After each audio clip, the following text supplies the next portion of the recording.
Okay, ഇപ്പോൾ ഒരു സ്റ്റേജിൽ ജയറാമേട്ടൻ ഇങ്ങനെ പറഞ്ഞിട്ടുണ്ടായിരുന്നു, എല്ലാവരും മലയാളികൾ ഭയങ്കരമായിട്ട് മിസ് ചെയ്തുകൊണ്ടിരിക്കുന്ന നമ്മുടെ ഒരു സൂപ്പർ സ്റ്റാർ അല്ലേ. ഇപ്പം മറ്റ് ഭാഷകളിൽ പോയി ജയറാമേട്ടൻ, ലിറ്ററലി ഞാൻ ആ വേർഡ് യൂസ് ചെയ്യാണ്, മറ്റു ഭാഷകളിൽ പോകുമ്പോൾ ജയറാമേട്ടൻ കോമാളിയെ പോലെ അഭിനയിക്കുന്നു.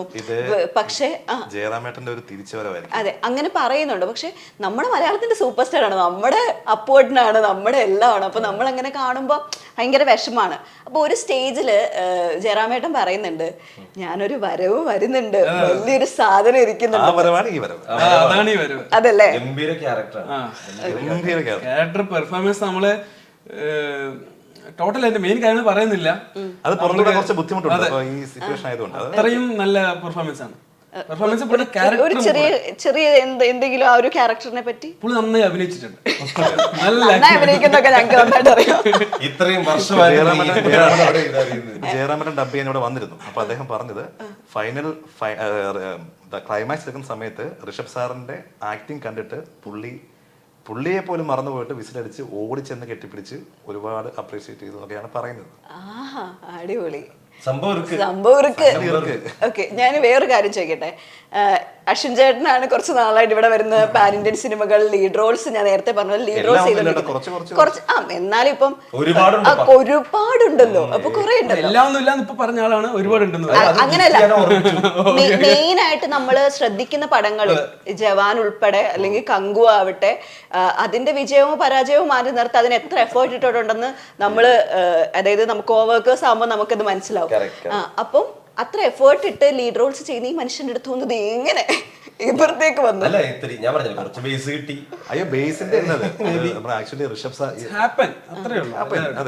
ഋഷഭ് സാറിന്റെ വോയിസ് കറക്റ്റ് അവർക്ക് വേണമെന്ന് നിർബന്ധമായിരുന്നു. നമുക്ക് ഡൗട്ടായിരുന്നു ആരെ കൊണ്ട് ചെയ്യിപ്പിക്കും. അപ്പൊ പെട്ടെന്ന് ഞാൻ ഇങ്ങനെ ആലോചിച്ചു, സുരാജിന്റെ വോയിസും പുള്ളിയുടെ വോയിസും അത്യാവശ്യം മാച്ചിങ് ആണ്.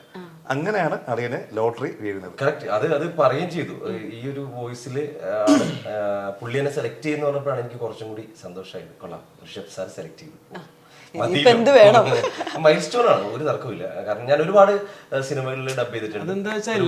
ഡയറക്ടർ ആണ്, സിനിമ ഡയറക്ടർ ആവുമ്പോൾ നേരിട്ട് സെലക്ട് ചെയ്തു, മനസ്സിലായില്ലേ? ഇയാൾ പൊങ്ങി തന്നെ ഇരിക്കട്ടെ, അതിന്റെ തട്ട് പോക്ക് താത്താൻ നോക്കില്ല. മേ ബി ആക്ടിങ് മാത്രം. ഇപ്പൊ അതാണ്, ഒരു ആക്ടർ അഭിനയിച്ചിട്ട് പോയി എന്നുണ്ടെങ്കിൽ പുള്ളിക്ക് പ്രീ പ്രൊഡക്ഷൻ വർക്കിൽ ഇരിക്കണ്ട, ഡബിങ്ങിന്റെ കാര്യം കഴിഞ്ഞാൽ പരിപാടി കഴിഞ്ഞു, നെക്സ്റ്റ് റിലീസിന് കാര്യങ്ങളൊന്നും ഇരിക്കണ്ട. പക്ഷെ നമ്മൾ സാറിന്റെ കാര്യം അങ്ങനെയല്ല.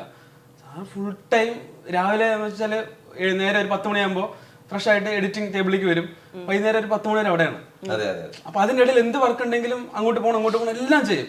ഇതിന്റെ ഇടയിൽ മിക്സ് ഡബിങ്ങിന് അങ്ങോട്ട് പോകണം, ഡയലോഗ്സ് എന്തെങ്കിലും കറക്ഷൻ ചെയ്യണം, അതെല്ലാം ചെയ്യും. അതായത് അത്രയും എല്ലാവരും കോർഡിനേറ്റ് ചെയ്യും, ആളും അതുപോലെ വർക്ക് ചെയ്യും. ടോട്ടലി ഒരു മൾട്ടി. ഇതിലില്ലേ ട്രെയിലർ കണ്ടില്ലേ? അപ്പൊ അദ്ദേഹത്തിനെ കാണിക്കുന്ന ഒരു ഇൻട്രോ സീൻ ഉണ്ട്. അത് അത്യാവശ്യം ഒരു തൂങ്ങി ആടി വരുന്നൊരു സീനാണ്, ഒരു ഫൈറ്റ് സീൻ പോലത്തെ പരിപാടിയാണ്. അതിൽ വന്നിട്ട് ഫസ്റ്റ് പറയുന്ന ഒരു ഡയലോഗ് തന്നെ മാസിലാണ് സ്റ്റാർട്ട് ചെയ്യുന്നത്, ട്രെയിലറിലുള്ള ഡയലോഗ്. അപ്പോൾ ആ സീൻ തന്നെ ഏകദേശം ഒരു 10-15 തവണ അദ്ദേഹം ഇത് പോരാന്ന് പറഞ്ഞിട്ട് റീഷൂട്ട് ചെയ്ത്. അപ്പൊ ഓരോ തവണയും തൂങ്ങി ഇറങ്ങണം തലകീഴായിട്ട്. ഇതിന്റെ ഫൈറ്റ് ഒന്നും ഡ്യൂപ്പില്ല, എല്ലാം പുള്ളി തന്നെയാണ് ചെയ്തിരിക്കുന്നത്.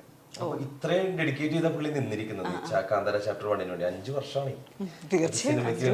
ചെറിയൊരു കാലയളവല്ല. എത്ര കോടിയാണ്, എത്ര ആൾക്കാർ ഡീൽ ചെയ്തിട്ടുണ്ടാവും, എത്രയോ പിന്നെ കോസ്റ്റ്യൂം, അത് ഇത് എങ്ങനെ മൊത്തത്തില് പറയാന്നുണ്ടെങ്കിൽ ഇത് പുള്ളിയുടെ ഒരു മൈൽ സ്റ്റോൺ. അത് കാന്താര ചാപ്റ്റർ 1 5 വർഷം വെയിറ്റ് ചെയ്തതിനുള്ള ഇത് തിയേറ്ററിൽ തന്നെ കാണുന്ന പടമാണ്.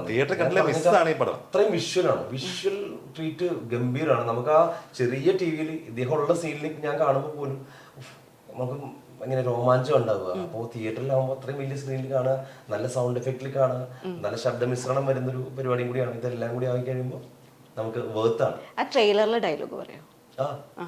അതില് പുള്ളി കന്നഡ പറഞ്ഞു, വരാനല്പം അല്ലേ, വരാനല്പം താമസിച്ചു തോന്നുന്നു, എത്താനല്പം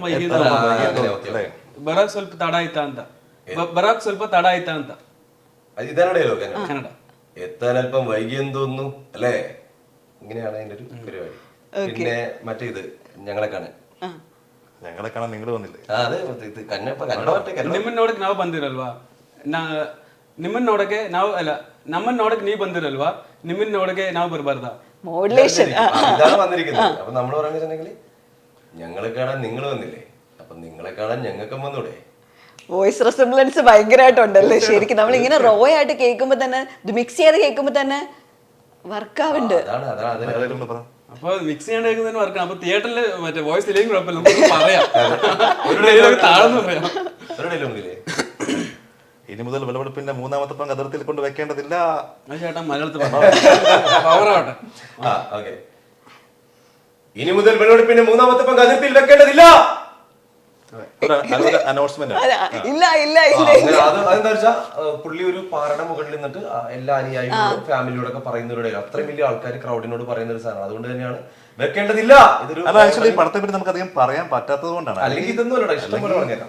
നമുക്ക് സ്പോയിലർ ആയി പോവല്ലോ എന്നുണ്ട്. എന്തറിയോ, നമുക്ക് വേണമെങ്കിൽ ഇപ്പൊ എന്തെങ്കിലുമൊക്കെ പറഞ്ഞങ്ങ് പോവാടോ, പക്ഷെ മോശമാണ് നമ്മൾ ചെയ്യുന്നത്. കാരണം പുള്ളിക്ക് അത്രയും കഷ്ടപ്പെട്ട് അത്ര 5 വർഷം ഇതിനുവേണ്ടി സ്പെൻഡ് ചെയ്തിട്ട് നമ്മളൊരാളൊരു സിനിമയിൽ ഡബ് ചെയ്യുന്നുണ്ട്, എന്തെങ്കിലും ഒരു സ്പോയിലർ ഒരു ലാസ്റ്റ് ക്ലൈമാക്സ് ട്വിസ്റ്റോ പറഞ്ഞാൽ തീർന്നില്ലേ?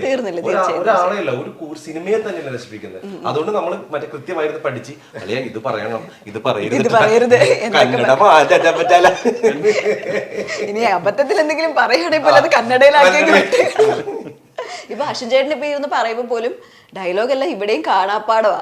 ആൾക്കാരെ ഫുൾ ടൈം അത്രയും ഇരുന്ന് വർക്ക് ചെയ്തിട്ടുണ്ട്. 1.5 മാസമായി നമ്മൾ ഡബ്. അശ്വിനാണ് കറക്റ്റ് ഫ്രെയിം ചെയ്ത്, അതായത് അശ്വിൻ ഡബിങ് ആർട്ടിസ്റ്റ് ആണെന്നുള്ളൊരു ഗുണം എനിക്കും കൂടി കിട്ടി. കാരണം അശ്വിൻ കറക്റ്റ് ആ മീറ്ററിൽ പറഞ്ഞു തരും.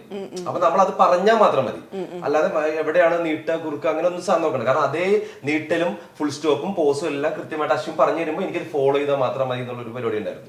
ആ ഡബിങ് ആർട്ടിസ്റ്റിന്റെ ഗുണമാണല്ലോ ഈ ഡബിങ് ഡയറക്ടർ ആകുമ്പോ. ഇദ്ദേഹം ഡബിങ് ആർട്ടിസ്റ്റ് ആണ് കേട്ടോ, ഇതിൽ ഡബ് ചെയ്തിട്ടുണ്ട്. എനിക്ക് ഡബിങ് ഡയറക്ടറായിട്ടാണ് എനിക്കറിയാവുന്നത്. ഇതിലെന്തറിയോ, ഞാൻ നോക്കിയപ്പോഴേ പുള്ളിനെ ട്രാക്ക് ഓൺ ചെയ്തിട്ട് ഇവിടുന്ന് റെക്കോർഡ് ഇടും, എന്നിട്ട് അവിടെ പോയി ഡബ് ചെയ്യും. എന്താ ചെയ്യാ, എല്ലാവരും മെയിനായിട്ട് എല്ലാ കാര്യങ്ങളും നോക്കി നടത്തുന്നതിന്റെ അതിനേക്കാൾ ഉപരി നമുക്ക് ഇഷ്ടമുള്ള നമ്മുടെ പടത്തിൽ നമ്മളേലും പിന്നെ നമുക്ക് ആരോട് ചോദിക്കണ്ടല്ലോ, എനിക്ക് എന്നോട് തന്നെ ചോദിച്ചാൽ പോരെ. റെഡിയല്ലേ? ഓക്കെ.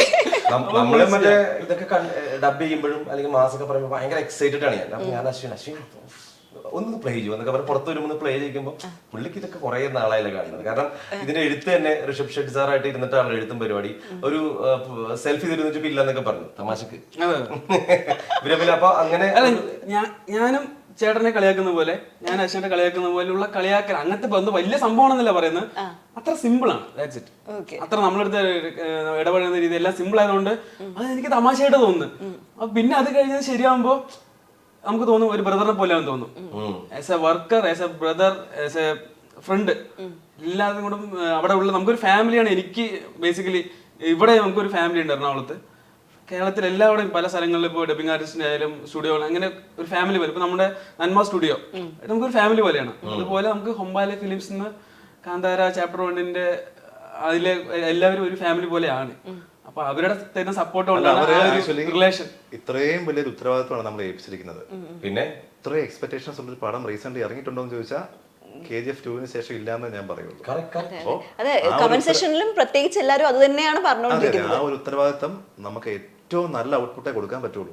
അപ്പം പോളിഷ് ചെയ്ത് വൃത്തിയാവുന്നവരെ ചെയ്യാന്നുള്ളതാണ് നമ്മൾ അങ്ങനെ തന്നെ കൊടുത്തിരിക്കുന്നത്. അങ്ങനെയാണ് നമ്മൾ ഔട്ട് കൊടുത്തിരിക്കുന്നത്. അവർക്കും അത് ഇഷ്ടമായി എന്നുള്ളതാണ് ഈ നിമിഷം വരെയുള്ള റിപ്പോർട്ട്.